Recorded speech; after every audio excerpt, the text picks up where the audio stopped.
बहू या बेटी। विदाई के समय रिया को गले लगते हुए माँ ने कहा, आज से तेरे सास ससुर ही तेरे माँ बाप है। तभी सुमन जी बोलती है, चिंता ना करो समदन जी, बहू नहीं बेटी ले जा रहे हैं। रिया के ससुराल में पहला दिन था। वह सुबह जल्दी उठकर नहा धोकर तैयार हो गई। बहू को देखने के लिए अब रिश्तेदारों का आना जाना चल ही रहा था कि रिया की सास सुमन जी कमरे में आती है। अरे यह क्या बहू, तुम तो ऐसे ही बैठी हो बिना घूंघट के, नई नई शादी हुई है, सबको ऐसे ही मुंह दिखाती फिरोगी क्या? चलो घूंघट कर लो। रिया को पहले ही दिन अपनी सास सुमन जी से ऐसा व्यवहार की उम्मीद ना थी। शादी के पहले फोन पर जब भी बात होती तो हमेशा यही कहती थी, पिया की तरह तुम भी हमारी बेटी हो, बेटी की तरह रखेंगे। फिर ये क्या? रिया ने सोचा शायद अभी रिश्तेदारों का आना जाना है, इसलिए ऐसा कह रही हो।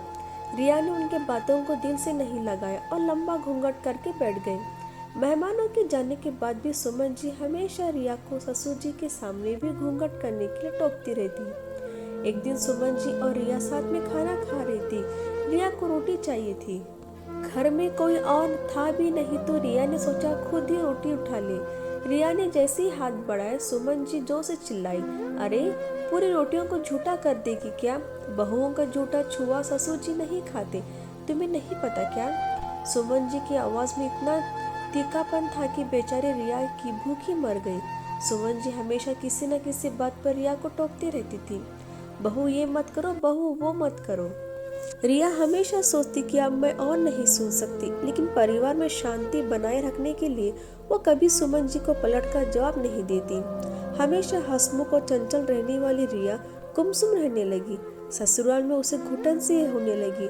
रिया के मायके से जब भी कोई मिलने आता, सुमन जी सबसे यही बोलती फिरती कि रिया तो हमारी बेटी है और हम उसके माँ बाप बिल्कुल बेटी की तरह रखते हैं। एक दिन रिया और उसकी ननद पिया किसी बात को लेकर जोर जोर से हंसी रही थी। तभी सुमन जी गुस्से से आती है, बहू ये इतने जोर से हंसती है क्या?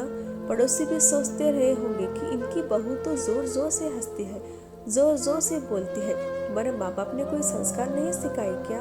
माँ बाप के संस्कार पर सवाल उठने पर रिया से रहा नहीं गया। वो बोल उठी, माँ जी आज आप मुझे बता दीजिए कि मुझे यहाँ बेटी की तरह रहना है या बहू की तरह?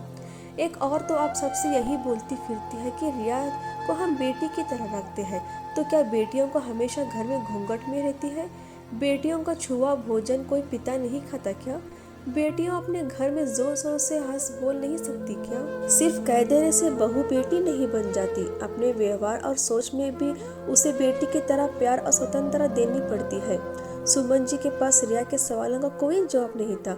वो चुपचाप अपने कमरे में चली गई। दोस्तों, मैं इस कहानी के माध्यम से यही बताना चाहती हूँ कि हमारे समाज में आज सभी ससुराल वाले यही कहते हैं कि हम बहू को बेटी की तरह रखते हैं। फिर क्यों कदम कदम पर उन्हें ये एहसास दिलाया जाता है कि तुम बेटी नहीं बहू हो। सिर्फ बहुओं से ही ये उपदेश की जाती है कि वह सास ससुर को माँ बाप की तरह प्यार और सम्मान दें। और जो लड़की अपने माँ बाप भाई बहन को छोड़कर आती है, वो ससुराल में सभी को परिवार की तरह मान भी लेती है। पर क्या ससुराल में उसे बेटी की तरह माना जाता है? उसे बेटी की तरह पहनना ओढ़ना घूमना फिरना हंसना बोलना की आज़ादी दी जाती है? दोस्तों, आपको ये स्टोरी कैसी लगी? प्लीज़ पसंद सब्सक्राइब और लाइक करिएगा।